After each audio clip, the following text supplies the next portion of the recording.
আসসালামু আলাইকুম রহমতুল্লাহ। বাংলাদেশের এত আদর যত্ন কদর, এত ছাড়, এত কিছু দেওয়ার মূল কারণ কি? আস্তে আস্তে সেটা খোলসা হচ্ছে, প্রকাশিত হচ্ছে, মানে সেটা বোঝা যাচ্ছে। এবার কিছুদিন আগে আপনারা জানেন চট্টগ্রামে সামরিক মহড়া হলো মার্কিন যুক্তরাষ্ট্রের বিমান বাহিনীর সাথে বাংলাদেশের বিমান বাহিনীর। এবার কি তাহলে বন্দর দখলে নেবে মার্কিন যুক্তরাষ্ট্র? চট্টগ্রামের বন্দর দখলে নেবে মার্কিন যুক্তরাষ্ট্র, এমনই গুঞ্জন, এমনই কথা, এমনই প্রয়াস দেখা যাচ্ছে। আমি আপনাদের একটা নিউজ শোনাবো, তাহলে আপনারা বুঝতে পারবেন না যে ঘটনা কোন দিকে যাচ্ছে বা কী মোড় নিয়েছে। মার্কিন যুক্তরাষ্ট্র যে বিনা স্বার্থে এবং বিনা লাভে কোনো কিছুই করে না, সেটা শুল্ক আরোপ থেকে শুরু করে বিশ্বের বিভিন্ন কর্মকাণ্ডে আপনারা দেখতে পাচ্ছেন।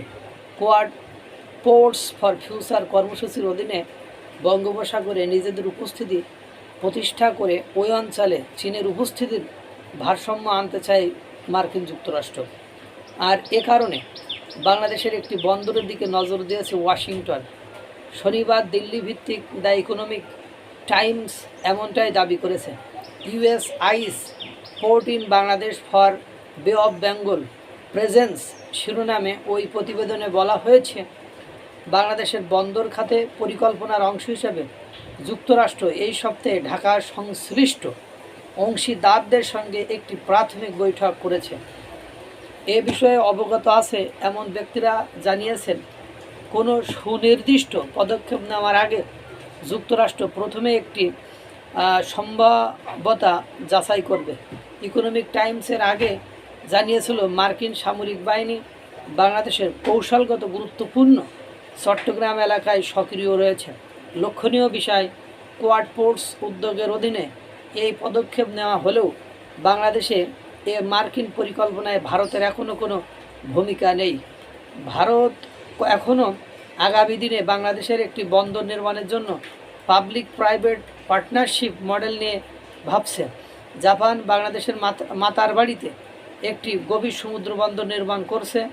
জাপানের এই অংশগ্রহণের লক্ষ্য হলো একটি বড় আঞ্চলিক ট্রান্সশিপমেন্ট এবং শিল্পকেন্দ্র স্থাপন করা, যা বড় জাহাজগুলোকে সরাসরি ডক করার সুযোগ দেবে।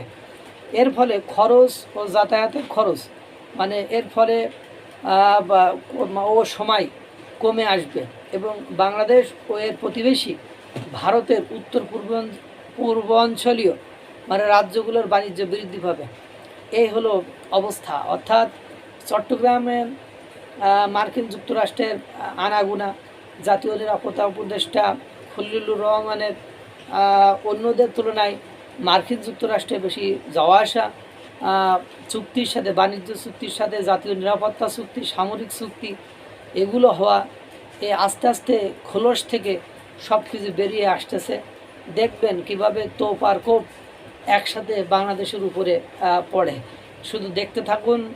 মানে কথায় আছে, মার্কিন যুক্তরাষ্ট্র যার বন্ধু তার আর যাই হোক মানে শত্রুর কোনো অভাব নেই। শুধু ভাত কাপড়, আয় রোজগার, অর্থনৈতিক অভাব, প্রবৃদ্ধির অভাব, দুর্দশার মানে মৌলিক অধিকারের অভাব হবে, কিন্তু দুর্ভাগ্য হলো সত্য যে শত্রুর অভাব হবে না।